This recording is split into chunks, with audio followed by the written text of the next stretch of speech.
Hey, what's up, everybody? It's Cody with Blood Money MMA Bets, and I'm back with another prediction video. This week, I'm going to be breaking down UFC Vegas 61, Dern versus Jan. Not the greatest card in the world, doesn't even have that many fights I'm really even looking forward to watching, but we're going to make some money off it. We got some good betting spots, and we're going to get some more by the end of the week.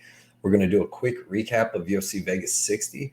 I'm going to go over a couple of things that I want to go over with everybody, and then we'll get right into these UFC Vegas 61 fights. UFC Vegas 60. I went 3-3 on my bets for plus 0.85 units. You know, my units are $100, so I won $85, and I'm super happy with that, man. Super tough card. I was able to avoid all the landmines. I was able to avoid Sabatini, Zellhuber. I did pick a couple of them myself, but you know what I mean? I still won the ones I needed to win. So yeah, I went 3-3 for plus 0.85 units on a tough card. My three winning bets, I had Andre Fili. I won 1.5 units on him. And yeah, man, that was a good fight. It came down to the end. It came down to that last round, and Fili was able to get that takedown, almost get the rear naked choke. But Bill Algeo is super tough, super durable, and that dude cannot be choked out, man. He can definitely breathe out his butthole somehow. I have no clue. Second winning bet was Gregory Rodriguez under 1.5, man, and I won 1.65 units on that. That was plus money, and I really liked that under. I thought it should have been stopped in the first round when Gregory got that vagina opened across his forehead, like right under the bridge of his eyebrow right there. But the doctor let the fight go, and he ended up getting the win for me and getting the stoppage in the second round. So before the 1.5 was up, so that was awesome. Third winning bet, I had Jillian Robertson under 2.5 rounds. I won 1.5 units on that, and I really like that bet. Both of them girls go for the finish at all times, whether it be Agapova going for a knockout or Jillian Robertson going for every sub she can get. So that was another easy over under. My three losing bets. First losing bet was Cameron Van Camp. Lost minus 1.25 units on him. Took a stab at the big underdog that was literally way bigger than Mota. He used no fight IQ and he got knocked out. And yeah, man, if I'm going to lose money on somebody that doesn't use fight IQ, then I do want him to get knocked out like that and get punched in the face for my money, so it doesn't hurt as bad, you know. Second losing bet was Marc-Andre Barriault minus 1.45 units. And yeah, man, Hernandez looked freaking awesome, dude. His cardio looked awesome. His wrestling looked awesome. Everything looked awesome. I like him. I'm gonna stop fading him in the future. I was fading him because he took a body shot from Marcus Perez and got finished. Took a body shot from Kevin Holland, got finished. And you know, he took a body shot from Jin Park and got hurt. And now he's showing way more toughness, and at least he's just grappling like he needs to, and his striking looked good. Third losing bet was the only parlay I put in was Basharat Bozer parlay. Basharat looked phenomenal, got that win. Bozer, you know, no takedown defense. His takedown defense is punches to the side of the head until the people take him down. So that was terrible, but still almost got the win. So yeah, 3-3 for plus 0.85 units on a tough card. Brings my official bet record to 147 and 106 for plus 51.05 units. Happy to be above that 50 unit mark. I am 8-0 on my over-unders in the last three cards. 8-0. I had 4 on one and 2 on each of the others, and I'm going to keep playing them, obviously, going forward, man. I've been doing really good with them. I've won 4 weeks in a row now, and I've won 7 out of 8, so we're going to keep that going with this UFC Vegas 61 card. A couple other things I want to go over. Last week, the contest winner, we had one winner, and it was No Love, and he said just to put the cards into another contest because he lived in India and didn't want me to send the cards there.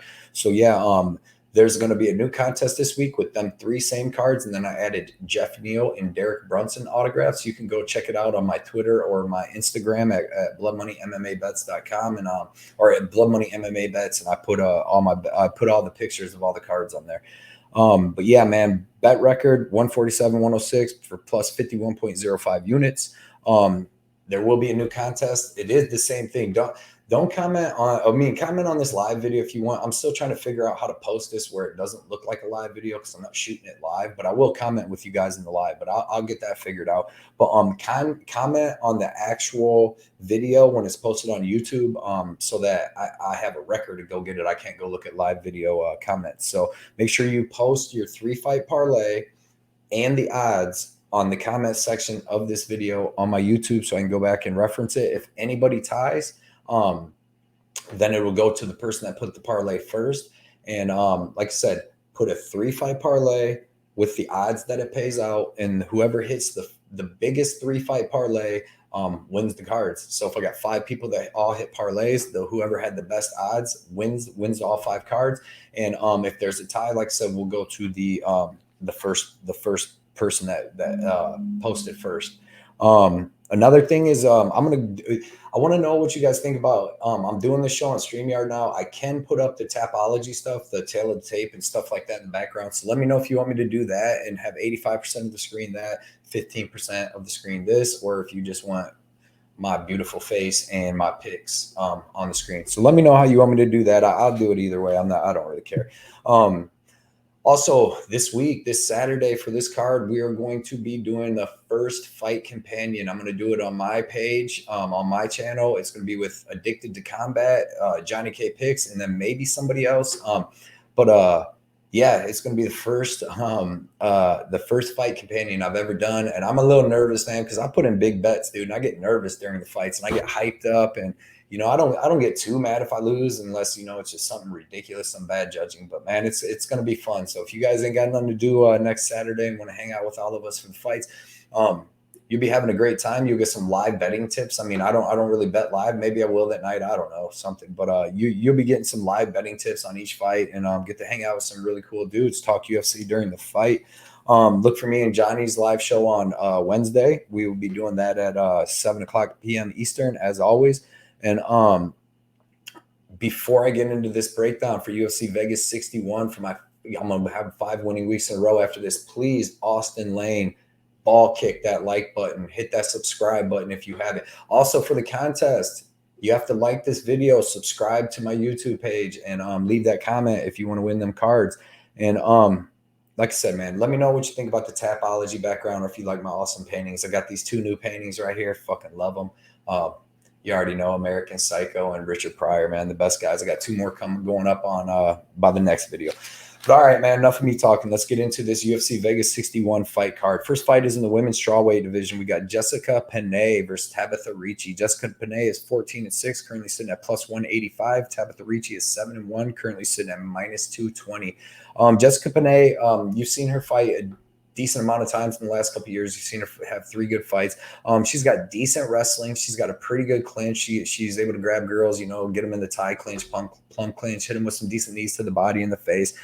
Decent striking.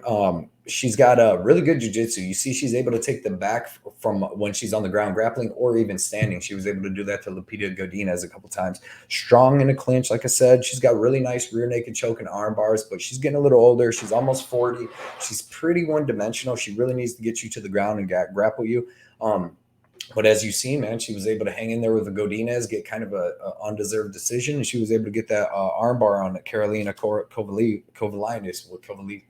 Can't say it, but you know who it is. But she was able to get the Joe Biden, the thing. But yeah, man, Tabitha Ricci, dude, this girl is really good, man. She's got excellent BJJ. You've seen her last fight against Polyana Viana, who is a world champion jiu-jitsu player, and she was able to take her down, stay safe the whole time. She's got really good ground and pound. She's got good striking. She's got good striking with both arms and both legs, man. She's got pretty good kickboxing. Nice takedowns and knees in the clinch. She's good at clinching the girls up against the cage, burning some time, landing some knees, and like I said, good takedowns out of there. Really nice right hand with some pop in it. She was hit Oliveira, the girl that she fought the first time, the really tall athletic girl. She was hitting her with some nice shots with the right hand and some pop. And she's got a good left hook too. Nice leg kicks and body kicks with some pop. Everything she does, she throws in some good strength on it, some good pop on it. And I like her. She's super well-rounded. She's good at catching kicks with the single leg takedown. She's as good at the single leg takedown. She's got pretty good timing off her strikes. Excellent top control and ground and pound. The only thing that I really don't like about her, to be honest, is that she's small. She's 5'1" with a 62-inch reach. So she's going to have Penne is going to have 4 inches of height and 5 inches of reach in this fight. She had about that much, though, last fight against Emily Ducote and really wasn't able to do anything with it. I expect Ricci to be able to, being the one that's probably going to be able to land the takedowns, even though she's so small. I don't have any bets on this. I probably won't get any. I wanted to bet Ricci at minus like 150, 160, but it went up to minus 200 so quick. I'm going to take Ricci by decision. But like I said, I probably won't have any bets on this, but I do think that she's able to land the better striking, the cleaner, harder shots on the feet. And if it does go to the ground, I favor her on the ground too. So yeah, give me Ricci, but like I said, no bets. Next fights in the men's lightweight division. We got Joaquim Silva versus Jesse Ronson. Joaquim Silva is 11-3, currently sitting at -145. Jesse Ronson is 21-11, currently sitting at +125 or +125. Yeah, and Silva's on short notice here.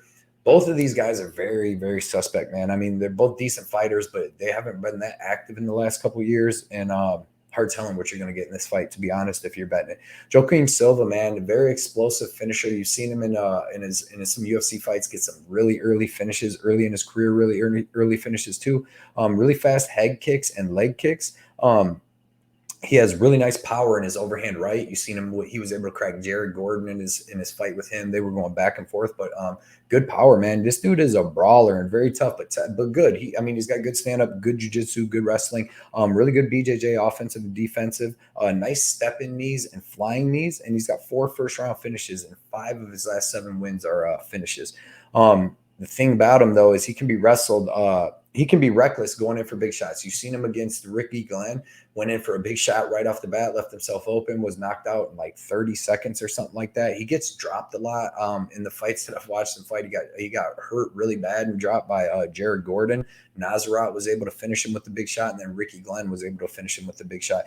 He hasn't won a fight in 4 years. He hasn't been very active. He's almost 34 years old. He's only fought 4 times in 5 years, and he's 1-3 in them fights. So, man, it's very risky to bet on this guy, but he is tough. He's going to fight for your money. Jesse Ronson, man, good striking. You've seen him against Rafa Garcia. He's got pretty good striking, but he's kind of slow. Decent offensive and defensive grappling. He can be taken down, though. You've seen him get choked out against Rafa Garcia as soon as he got tired in that second round. Rafa went real nuts and looked really, really good. But he's got nice boxing with straight punches. Good get-up game. Finished last 13 of 16 opponents. So this guy's a finisher. Pretty good offensive and defensive BJJ. He's almost 37 years old himself. Only fought 4 times in 4 years, just like his opponent. He's 1-3, just like his opponent, and then 4 fights. He seems to be slow at 155 and at his age. He looked decent at 170 when he got that win over Nicholas Dalby, but of course he was suspended for taking some type of supplement he wasn't supposed to be. But suspect takedown defense at times. You've seen, like I said, Rafa take him down and was able to choke him out. So I'm going to take Joaquim Silva by finish. Not confident at all who's going to get it, but both these guys are finishers. So I might look at the under, depending. I haven't got to see any lines on that, but I'm gonna look at the over under and see what that line is, because both these dudes are finishers and they both can be finished. So yeah, we'll definitely be looking at that. Next fights in the women's bantamweight division. We got Julija Stoliarenko, 10-6-1, currently sitting at -110. We got Chelsea Chandler, 4-1, currently sitting at -110.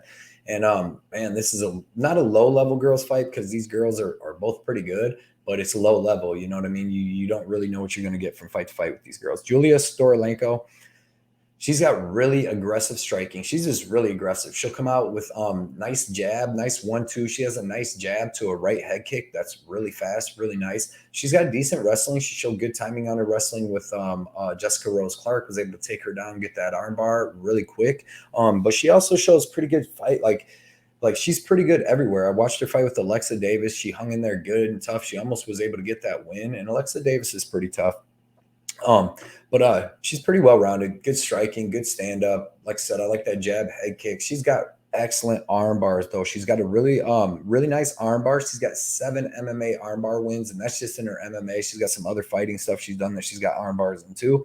Very, very dangerous on the ground, especially in that first round. If you go to the ground with her, she is constantly going for submissions, mainly arm bars. She's super tough, super durable, and really, she's like the female Paul Craig, man, the way she fights, to be honest. She'll throw a lot of stuff up top just to kind of get in close. She'll try to pull guard even if she has to. But when she's on the ground, she is a savage with them arm bars, triangle chokes, and rear naked chokes. So you got to watch that with her. She's very hittable in brawls, though. Her face gets busted open bad with just a couple shots, which we know does not look good for the judges, but she doesn't go to the judges all that much. And she doesn't have the best wrestling. If she had better wrestling to go with her jiu-jitsu and her aggression, she would have a lot more wins, in my opinion. She'd be a lot better, but she's not bad.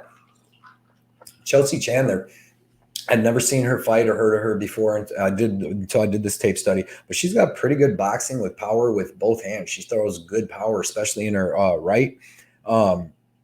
She's got pretty strong clinch with good strikes and good takedowns out of the clinch. She's very like physically strong. It seems like she's able to muscle girls up against that cage. Nice control BJJ and then taking the back. She doesn't really do all that many submissions, but she likes her ground and pound and control. Nice power in both hands with excellent left. I said right earlier, she's got an excellent left, but really good with both hands. Really nice takedowns, clinch trips, and body lock trips. Very big, very strong, and very tough, man. I really like this girl. She looks like she could be really good. But she's fought the lowest level of competition, dude. She's only got 5 fights, no amateur fights, and very low level of competition. She's already 31 years old, so it's not like she's real young in the game. She only has 5 fights, and it's not that she slows down. She don't gas out and give up, but it looked like in her last fight where she went to decision that she definitely slowed down from the first round to the, like the middle of the second on, but she still looked good, but fighting way low level competition. But I'm going to actually take Stoliarenko by submission here. I think that this fight plays into her hands perfectly because Chelsea Chandler, she's got good striking, but she really likes to grapple, and I don't think she's ever grappled with a girl like Stoliarenko. So give me Stoliarenko by submission. I think she hits it in the first round. Won't be betting this fight, low level women's MMA, but I might be looking at that over under. But I think Stoliarenko is really the only one that's going to be getting a finish here. Chelsea Chandler has really, really good hands on powerful hands, but I don't know. We'll see. I mean, I try to stay away from the low level women's stuff.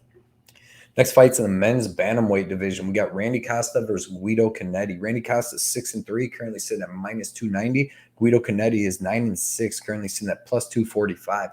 Randy Costa, man, he's going to have a 3-inch height advantage and a 5-inch reach advantage, which is going to be good, which will help him in his first round when he, usually goes all out. That's what he does. Super explosive, aggressive, long striking from this dude. Excellent power in both hands, sick jab. You've seen him touch up Adrian Yanez with it. He's got sick head kicks with both feet, with the left and his lead leg and his back leg. You've seen him knock out Journey Newsom with that left head kick that was super fast. He's super good, man. If he could just keep his he uses too much explosive energy, because if he could just keep his stamina for 3 rounds, this kid would be a problem, man. Pretty good takedown defense, pretty good grappling himself. I mean, he hasn't really used it all that much, but all 6 wins are in the first round, all first round finishes by KO. Excellent at swarming opponents and get them out of there quick. Like I said, nice jab, excellent 1-2, nice head kicks from both legs, but man, his striking super wild and aggressive. He can get hit. He has no gas tank or heart. And he looked a little gun shy in his last fight against Tony Kelly, man. That's not a good look, taking that loss to Tony Kelly or Brandon Davis, because I think Guido Cannetti's pretty much on them dudes' levels and would have really, really good fights with them. And them dudes were able to finish Randy Costa. So that's not really the best look in the world. Guido Cannetti, man, this dude has decent boxing. He's the ninja. He has decent boxing, good power in both hands, throws crazy power in both hands, to be honest. That people throws crazy power in everything he does. He has really, really, really good leg kicks, powerful body kicks, good punches. He doesn't really throw in combinations. It's the only thing I don't like about him. He wasn't really he'll throw one big power shot at a time, but his leg kicks are super powerful. He's super tough and durable. He works the legs and body very well, which could take a lot of the explosive energy away from Randy Costa in that first round. But he's almost 43 years old. He's been finished 4 times. He's at a 3-inch height disadvantage, a 4-inch reach disadvantage, like I said earlier. And he backs up against the cage a lot. He can be backed up against the cage, and I don't really like that, because that's where Randy Costa loves to back guys up against the cage and just take off on them, hit them with some big shots. I've seen Guido get hurt with some big shots before like that, backing up against cage. Dana Bakhtarov was able to crack him. He's been finished 4 times, but only 1's KO, 3 submissions. And Randy Costa ain't doing no submissions. But staying far away from this fight, I will look at the under on it and see what that line's at. But I'm going to take Randy Costa to get that first round KO. I think that Guido Cannetti is going to oblige him in striking in that first round, and I just think that length, reach, and explosiveness is going to be a little too much, and he's going to be able to catch Guido. So I'm looking at Costa, no bet, but I will look at the over under line. I'm sure it's going to be set at 1.5. But if Randy Costa don't get him out of there in the first round, I got Guido Cannetti in that second or third round. So yeah, man, just an all around sketchy fight. Both these dudes are pretty sketchy, to be honest. But Guido has been looking good. I mean, he looked good against Montino. He looked good against Mana Martinez. I thought he could have got that win in that Mana Martinez fight. So, and he's fought tough competition. Dana Bakhtarov was able to knock him out. Marlon Vera was able to take him out. But dude's tough.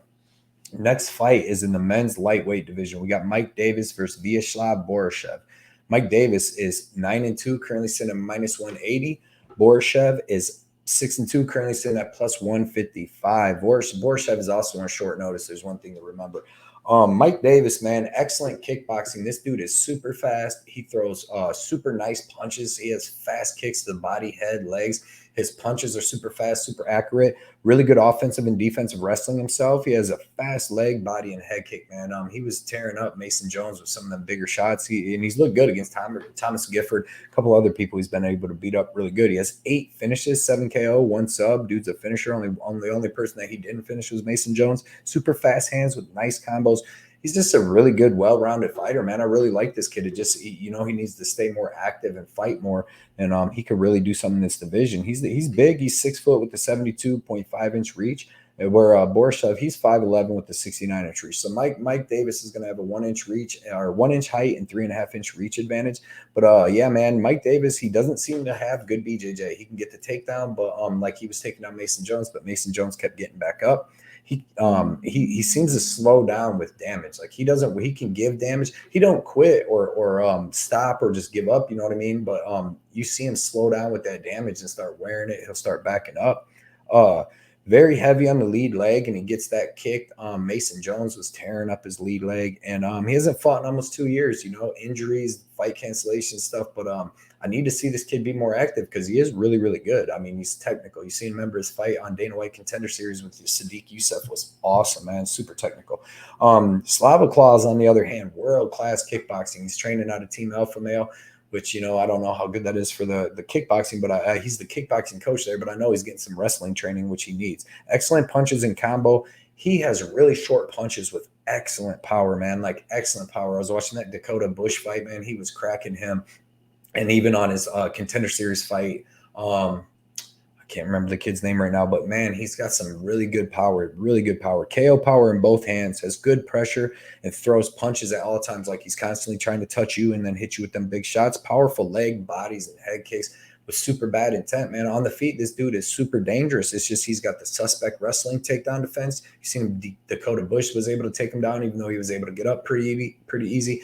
Mark DeCasey exposed him, though, man. He was able to take him down repeatedly and hold him down and then wear out Slava Claus. Suspect get-up game and suspect gas tank when he has to wrestle a whole bunch. But it's going to be a good close fight, man, because like I said, Mike Davis is going to be able to land the takedowns, but I don't know if he's going to be able to keep him down. I definitely don't see him really getting a submission. But I think Mike Davis does have the stand-up to be able to stand with Borshchev and then land them takedowns to steal some rounds and get a little control time to steal some rounds, man. So I'm going to take Mike Davis. I'm going to take him by decision. I don't think he finishes Borshchev. If there's a finish in this fight, I think it's Slava Claus. But like I said, Slava Claus is on short notice for this fight too, just a couple of weeks. So I think he'll probably have like 3 weeks, but I'm sure he was in shape, but just take that into consideration. Also, this is in the little cage, so that would probably help. That'll probably help Borshchev if he can keep this standing. He's going to be able to probably take off on Davis at some point. So I'll be looking at the under on this too, but no bet. But I like Mike Davis, but no bet. Next fight's in the men's featherweight division. We got Sadiq Yusuff versus Don Shainis. So Yusuff is 12-2, currently sitting at -1100. Don Shainis is 13-3, currently sitting at +750. Sadiq Yusuff, Don Shainis on short notice. Sadiq Yusuff was obviously supposed to fight 2 weeks ago against Giga Chikadze, and that fight was canceled. Chikadze had to pull out. Sadiq Yusuff, dude, super powerful, super explosive. His hands are crazy. He's got crazy power in both hands, both hooks. Very nice boxing that's fast and powerful. Excellent jab.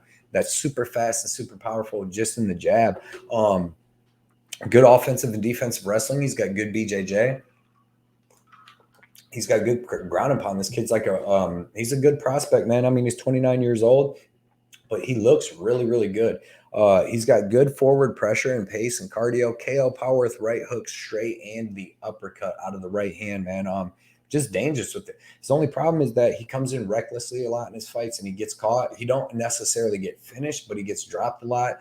Arnold Allen was able to drop him. Gabriel Benitez was able to drop him.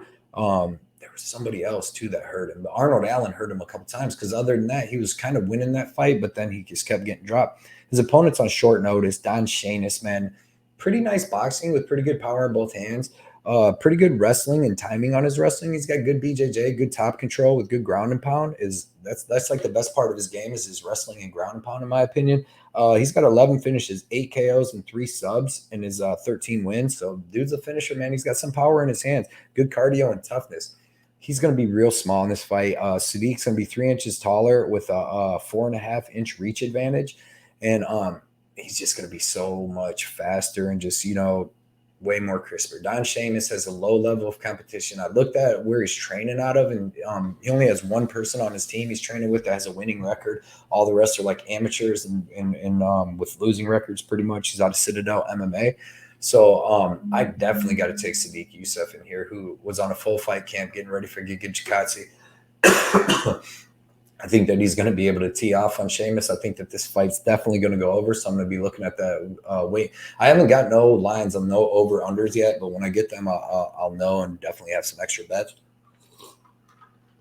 But, yeah, man, I'm taking Yusuff. I'm going to take him by second-round KO. Sheamus is tough. Maybe he makes it out of the first round. But on short notice against a bigger dude that's going to be throwing hammers at him, Sheamus only way to win is be able to out-wrestle Sadiq, and I don't see him being able to do that. So give me Yusuff by second round TKO. See what the over-under lines come out. I have no other bets on him because, he's just – it's too high of a line. It doesn't add any value. And say he slips on a banana peel and gets caught with some shot by Shainis, man. You never know. Next fight's in the men's bantamweight division. We got John Castaneda, 19-5, currently sitting at -205 versus Daniel Santos, 9-2, currently sitting at +175.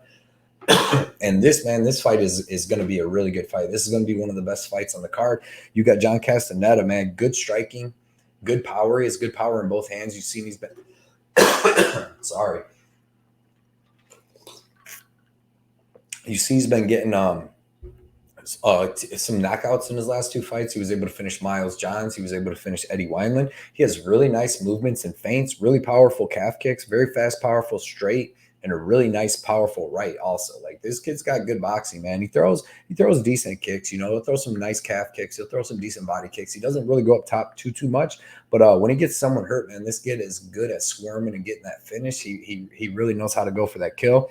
Very tough, great cardio. He has good offensive and defensive wrestling and grappling, man. But he really likes to keep the fight standing and puts a good pace on people. You seen that's how he was able to get Miles Johns out of there. Just kept backing him up, taking the shots Miles could throw, and then picking him apart, and just really got Miles Johns kind of freaking out there at the end, throwing just crazy haymaker punches, hitting nut, and taking bad shots. So Castaneda's good, man. He's really well-rounded. He just doesn't throw in combo all that much unless he's got a guy hurt.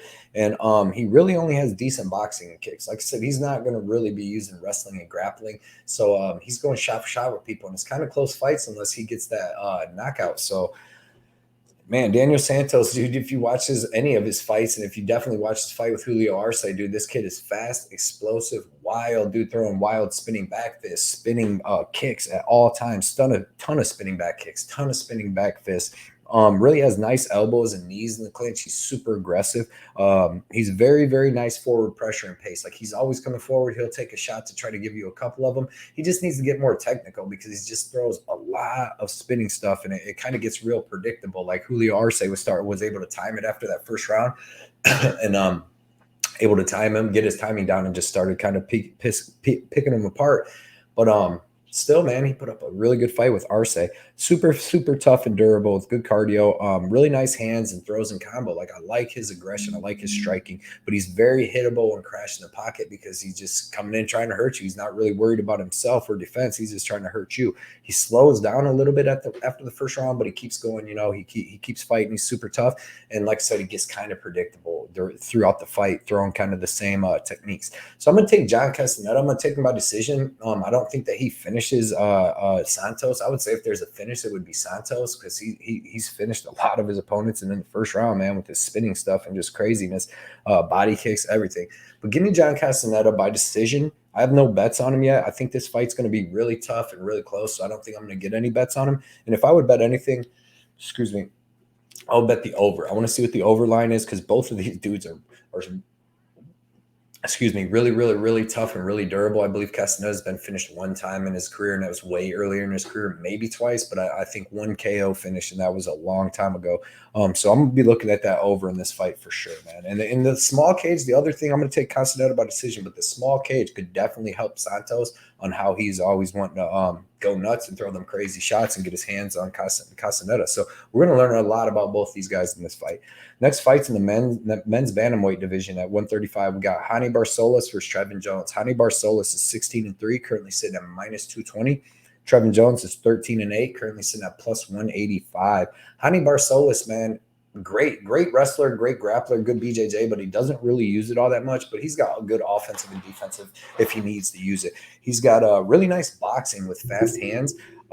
Excellent jab and right uppercut. I really like that. He was cracking Timur Valiev with that. He's hit a lot of people with that and made it look good.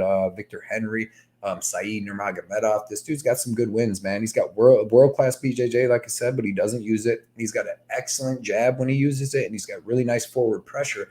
But he can be low output, man. He can have that forward pressure on you, but not really be throwing too much, just waiting to counter. Really only boxes. He doesn't really throw too many kicks. Like I said, I think the grappling tires him out, so he doesn't really use it that much or something because he's got phenomenal wrestling in BJJ. And he's a 35-year-old bantamweight, man. You can see in his last two fights against Timur, he kind of gassed out because he had Timur hurt and went in for the finish, wasn't able to get it. But you see his age seems like it's showing a little bit compared to where he was like 2 years ago fighting Saeed, how he looked compared to how he looked fighting Victor Henry. So, but Trevin Jones, really nice boxing with power. He's got really good offensive and defensive wrestling in BJJ. It didn't look that good against Kakramanov, but that dude is a savage. But he still held him off for the first two rounds. You know what I mean? Where Ronnie Lawrence couldn't even hold him off for 2 minutes. It obviously shows he's got good offensive and defensive wrestling. KO power in his lead uppercut and right hook. You seen him lead uppercut was taking Bautista out. The right hook took out Timur Valiev. Nice inside and outside leg kicks. He's very tough, very durable. This dude takes some very hard shots and keeps coming forward, man. But he's very low output himself too. He lets himself get backed up against the cage a lot in his fights, and people try to start teeing off on him, and he can be very hittable. But like I said, very tough. I'm going to take Hani Barcelos by decision in this fight, but I'm not very confident on that at all. I think this is going to be a really good fight. I think that line's off a little bit. I think that Trevin Jones could land some pretty good shots. Barcelos, he's only been finished one time, and that was by rear naked choke way early in his career, like 10 years ago. So I'm not seeing any finishes in this fight. I'm going to take Hani Barcelos by decision, and I'm going to look at betting that over and see what the line is on that because I really like that over in that fight. Next fight's in the men's heavyweight division. We got Aleksei Oleinik versus Ilir Latifi. Aleksei Oleinik is 16-1. He's currently sitting at plus 155. Ilir Latifi is 15-8, currently sitting at minus 180. He is the favorite. Aleksei Oleinik, man, dude has been fighting forever. He gets a ton of submissions on people. He excellent jiu-jitsu, scarf holds. He's got all kinds of different chokes that he can do. He's got really good heavyweight BJJ, decent wrestling. He puts a lot of pressure on people though. You've seen in that Sergey Spivak fight, he couldn't even really, he was kind of getting him in the clinch up against the cage in the first minute, but Sergey Spivak kept spinning off. He's got really good wrestling himself, and he was able to keep the fight standing. But as the round went on, Oleinik was able to take him down with like 1 minute left in the first round, had his back for a while, and was trying for all kinds of rear naked chokes and stuff. But Sergey Spivak is super tough. Aleksei Oleinik, good wrestling. His biggest problem is when he has to fight super powerful KO guys like Dawkins was able to rock him early. Derek Lewis, guys like that, man, are his kryptonite. But he's got really good forward pressure, good power in his looping overhand right, good chokes from top or bottom. His Ezekiel chokes crazy, really tough, and is constantly trying for takedowns. Bad things about him, 45 years old, slows way down after one round. Striking and takedowns aren't that great. They're serviceable, and he's 1-3 in his last 4 fights. But yeah, man, I just think that he's going to be a lot bigger here. He's got 5 inches of height and 8 inches of reach, and he's a true heavyweight. He's a lot bigger. But yeah, man, Ilir Latifi, Swedish national wrestling champ from back in the day. Good top control and ground and pound. Nice power in his straight and overhand right. Really nice counter punching. He's kind of low output, but he's got good counter punching, but he can be backed up against the cage. He's got good takedowns, but wrestling slows him down super quick. He's got good offensive and defensive wrestling, but he really doesn't use it all that much. He uses it against Boser, but that's because Boser gets taken down one time and then he lays there. He don't even try to get up. So it's like he didn't have to use much effort, you know what I mean, to keep holding the guy down that's trying to get up, trying to wrestle, trying to do jiu-jitsu. Boser just laid there. But he's very tough, very thick guy, man. Both these dudes are old. Aleksei Oleinik's 45 years old. Ilir Latifi's 39. Ilir Latifi's also 1-3 in his last 4 fights. He can be very low output, and he slows down after 1 round. I'm taking Aleksei Oleinik by submission here. He showed me in that Sergey Spivak fight, his last fight, that he's still got good energy. He was like, he was able to. Sergey Spivak was it once Oleinik slowed down a little bit in that second round. Spivak was taking him to the ground, was able to, get a little bit of control time, a little bit of ground and pound. But at the end of the round, Aleksei Oleinik was able to reverse him. He still had some energy. He was able to reverse him, get on top, actually mounted him, landed some ground and pound. And I just think that Sergey Spivak's a lot better than Ilir Latifi, in my opinion. So I'm going to take Aleksei Oleinik by submission. Once he keeps shooting them takedowns and trying to get him down and using his weight and just pressure on Ilir Latifi, eventually he's going to get him down. And when he gets him down, Ilir Latifi gas is just as bad as Oleinik. So I think that once Oleinik can get him down and Latifi's tired, Oleinik's going to be able to get that submission. He's just going to be so much bigger. Don't have a bet on it yet, but I am betting Aleksei Oleinik. So if you want to get a bet in, I've been waiting because the line's been going up. People's been betting on Ilir Latifi, but yeah, man, I'll go with Oleinik in that fight, and I am going to bet him. I'm going to take him as a nice size underdog. I'll probably bet him by submission, but it just depends. I might just bet him straight because, what if he does get a decision? He almost had a decision win against Sergey Spivak. And like I said, he's a big heavyweight. Sergey's, 6'3", 240, 245, where Latifi is an ex-light heavyweight.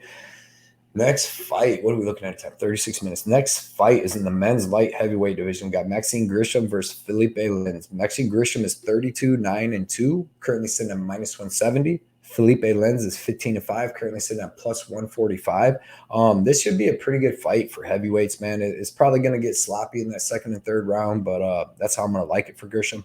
He's got good, powerful kickboxing, man. He's a big dude. He's thick. He's got nice leg and calf kicks with his big, thick leg. Very good at fighting from range and keeping distance. You've seen him do that against William Knight, man. Just the whole fight was keeping him at range. When it was time, when William Knight did try to grapple and stuff, he was able to hold his own in that grappling and do even better. He's got really good offensive and defensive wrestling and grappling. Very nice teat, push kicks, and a fast head kick, man. I think that's going to help him here a lot. I think he's going to be able to hit Phillipe Lenz with a lot of them body teat kicks, slow him down a little bit. But he can be low output. Maxim Grishin can be low output. And he's 38 years old now, but he's been looking good, man. He's been looking good, and he hits with pretty good power. Phillipe Lenz, man, good feints and speed at 205. Now that he came back down to 205, he's definitely looked better in his last fight than he did in his 2 heavyweight fights. He's got good wrestling with pretty good BJJ. Nice fast hands when he lets them go in combo. Nice clinch against the cage with knees to the body, and nice powerful leg kicks. He was the PFL champion, but he came to the UFC and he's just kind of got exposed since he's been here. He got knocked out by Boser. He got outpointed by Arlovsky.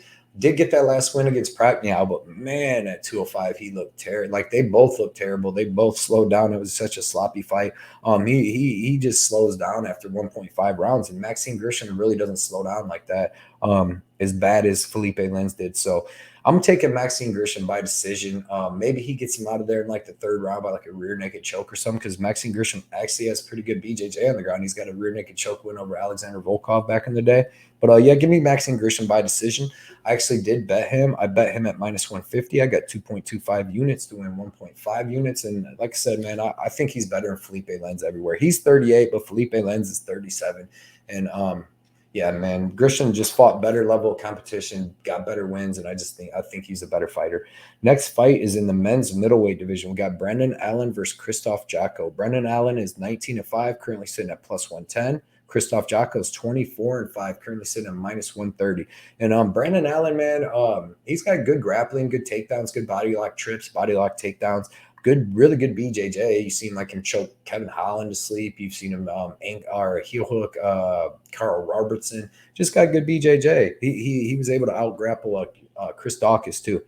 Good boxing with nice jab and a good straight right. Nice body kicks and body punches. He works the body well. I do like his body kicks. He's a finisher. He's finished 15 of 19 wins, 10 subs, 5 KO.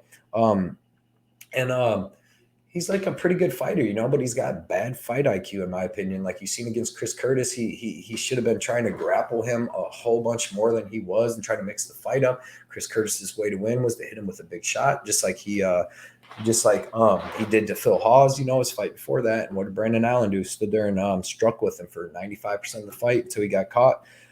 But he's really hittable, and he's got kind of slow striking at 185. That's one thing I noticed that Jotko is going to have a huge advantage here, in my opinion, is the speed, man. Krzysztof Jotko, watched his last couple fights, man. He's looking good, dude. He's got really nice kickboxing with speed. He looked really, really, really good against Gerard Meerschaert, which he's been looking great against a lot of people. And Jotko was able to work him for all 3 rounds, was able to control the striking, grappling, went to the ground with Meerschaert. Second, third round, nothing. I mean, he was able to stay out of the submission attempts. He looked really good, man. He actually looked good against Sean Strickland, too. If you go watch that fight, he got beat up in that first round, but he came back in that second and third and made it a really close fight. And just has been looking good. Every fight that I was watching him fight, man, this dude looks really good. He looks way more skilled, than Brandon Allen. They're both pretty good at everything, but I think Jotko just seems more skilled and definitely the faster, the better athlete, I would say, out of the two. He's got really nice kickboxing, nice fast boxing with really good counter punching. He really loves the counter punches. Nice fast front kick to the body and the face, man. He hit Sean Strickland too. He's got nice stepping elbows, dude. He hit Strickland with one right on the chin. It was actually a back elbow. And man, that was nice. But really nice movement and feints. He was that front kick I was talking about. He kicked Gerald Meerschaert in the chin in that first round, dude, and wobbled him. It's really fast, really good. I think he can use that to the body and the face a lot in here. Good offensive and defensive wrestling in BJJ, and he's fast and will have the speed advantage here. And I think he's going to have the grappling advantage too, to be honest. I think he'll have the wrestling advantage, and I think that he'll be able to, if it goes to the ground, he'll be able to stay safe in Brandon Allen stuff like Jacob Malkoon and everybody else did. And I think that he'll be able to beat him up like he did Meerschaert, because I actually probably would take Meerschaert in the fight over Brandon Allen if we're going to be honest. Bad points, man. Jotko can be low output. He hasn't finished anybody in 6 years. His fights usually play out pretty close because of his fighting style. He wants to counter strike, point you, maybe get a takedown or two here. He can be held up against the fence too. That's the only other thing I don't like. But I think that he's going to be faster than Brandon Allen. Not get held up against that fence. So I got Krzysztof Jotko. I'm going to take him by decision. I got a bet on him. I got him at -110 when it was even money. Pick 'em fight, and I got 2.2 units to win 2 units, and I really like that bet. I think that he's going to be better than Brandon Allen, and his fight IQ is 100 times better than Brandon Allen. Next fight is in the men's welterweight division. It's the co-main event. We have Randy Brown versus Francisco Trinaldo. Randy Brown is 15-4, currently sitting at -280. Francisco Trinaldo is 28-8, currently sitting at +240. Randy Brown, man, I've been impressed with how he's been looking in his last 5-6 fights, man. He's been improving a lot, even in his losses, like against Luque. He looked pretty good, until he got caught with that crazy knee. But he's got very fast, long striking that's powerful, and I really like that. This kid really uses his reach and length and distance really, really well. Nice boxing with a good jab, straight and uppercut. Really good offensive and defensive wrestling in BJJ. I haven't seen anybody really taking him down or anything lately. He was actually taking down Vicente Luque before he got caught, like I said. But really nice clinch with knees and elbows. I really like them knees and elbows in the clinch. Excellent long front kicks to the body and face. Excellent, man. This dude's all legs, bro. His legs are 80% of his body. It's fucking weird. His torso's little, his arms are long, but his legs, dude, he's all legs, man. Very tough. Very, very tough and durable. You seen him with the broken toe against Jared Gooden. Looked good in that. You seen him last fight against Chaos Williams, man. He got rocked. He got dropped in the first and third round and came back and stood up and fought even tougher and was able to rock Chaos Williams, and that's how he was able to get the win in the end to get that split decision. But he's fighting a very tough veteran, man. Francisco Trinaldo, 28-8, man. A lot of his fights are UFC fights. Good boxing with decent pop on his punches. Like, it looks like he throws crazy power and he hits people hard, but he doesn't have that one-shot knockout power. Nice clinch and elbows and uppercuts, like in the clinch. He's been more aggressive at 170. He's looking better. Really nice jab to overhand left. Has good forward pressure, feints, and head movement. like he's got a good bob to him. He's got good head movement, good style. So I don't even know. I didn't even ate nothing today. I don't know why I keep like burping and stuff. But yeah, man. He has good forward pressure, feints, head movements. Never been finished in 36 fights. Doesn't have one shot power, but he does have pop, man. Like you've seen him hurting Danny Roberts. You've seen him hurt a lot of people, but he just doesn't really get him out of there that much. He's been to decision a lot. Not a finisher. Very low output at times. He's 44 years old. He's going to be at a 6-inch height disadvantage and 8-inch reach disadvantage here in this fight. Randy Brown is going to, like I said, 6 inches height, 8 inches of reach. And the thing is that Randy Brown knows how to use all that stuff really well. So you know what I mean. That's not good. It's not good for Francisco Trinaldo. I think that range and distance is just going to be too much. I think that Randy Brown's going to be able, after take the shots he took from Chaos Williams, he's definitely going to be able to take the shots from Trinaldo. So give me Randy Brown. I'm going to take him by decision. Like I said, Trinaldo's never been finished. I don't see Randy Brown finishing, even though Randy Brown is super powerful and he can finish some people. I don't think he's getting the finish here. So I like Randy Brown. I'm actually going to look at what it's going to be, Randy Brown by decision. I may just bet it that way, even though I hate betting like just that, you know what I mean? But I'm actually looking at two of them on this fight because they look it looks like that's how it's going to go. I'll look at the over under too. We are to the main event, women's strawweight division. We got Mackenzie Dern versus Xian Yan. Mackenzie Dern is 12-2, currently sitting at minus 225. Xian Yan is 15-3, currently sitting at plus 190. Mackenzie Dern, dude, probably has the best BJJ of any woman, any girl in any women's division. Best BJJ, women's BJJ in the UFC. Hands are improving every fight. She's working with Jason Perillo, and you can tell her pace and pressure looked good against Tisha Torres. I didn't think she won that fight, but her strike, she couldn't get the fight to the ground as much as she wanted to, and her striking looked a lot improved. When she attaches herself to a girl standing on the ground, any of that, it does not matter, man. She is dangerous. Like you seen her almost get the standing Kimura against Tisha Torres. Dude, she is dangerous, man. She will finish the fight if you're not like a black belt and like kind of high level. Tisha Torres showed some really, really, really, really good submission defense in that fight. Her arm bars, the knee bars are sick. Very good cardio and toughness, and she has 5-round experience here. Her striking is still a little subpar. You know, she could get better at that, and her takedown. Her takedowns are, kind of terrible. She likes to pull guard or wrap herself around you however she can. But her takedowns might be good enough in this fight, to be honest. Xian Yan, man, excellent kickboxing, mainly her boxing. She has her hands are super fast. She throws super straight punches, and they're powerful. Nice leg and body kicks. Really good at throwing 4 to 6 punch combinations with speed. And like I said, they're straight punches.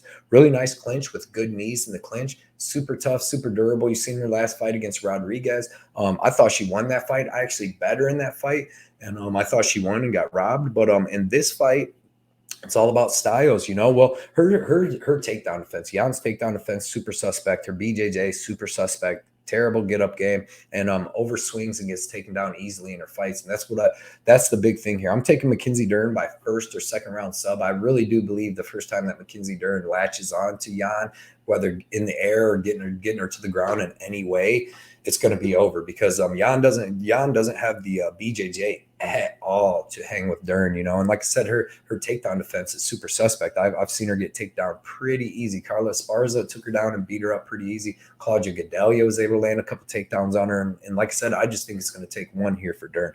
So I'm going to take Mackenzie Dern by first or second round sub. I'm going to look at that prop. I'm going to look at the over-under. I haven't bet anything on this fight, but I really, really love Mackenzie Dern here. And I'm usually fading her, but like I said, dude, Jan's jiu-jitsu is terrible. She's got better striking, but her jiu-jitsu is not going to be on the level. So, everybody look out on this Friday coming up when I drop my official bets video. I may do it on like Thursday of next week or whatever, but when I drop my official bets video, I'm going to drop that, and then I might do like a 1 hour live and just talk about the fights coming up, maybe if anything happened at the weigh-ins or whatever, and just, sit here and talk with all the people. Like I said, this is going to probably be posted as live. I'm going to figure out how to post it where it doesn't post as live, but I'll comment with you guys back and forth when it does post if you're on there. And I appreciate everybody, like I said, helping me get to my 1K subscriber. I want to show you too. It's hard to see on this thing, but here's one of my new shirts.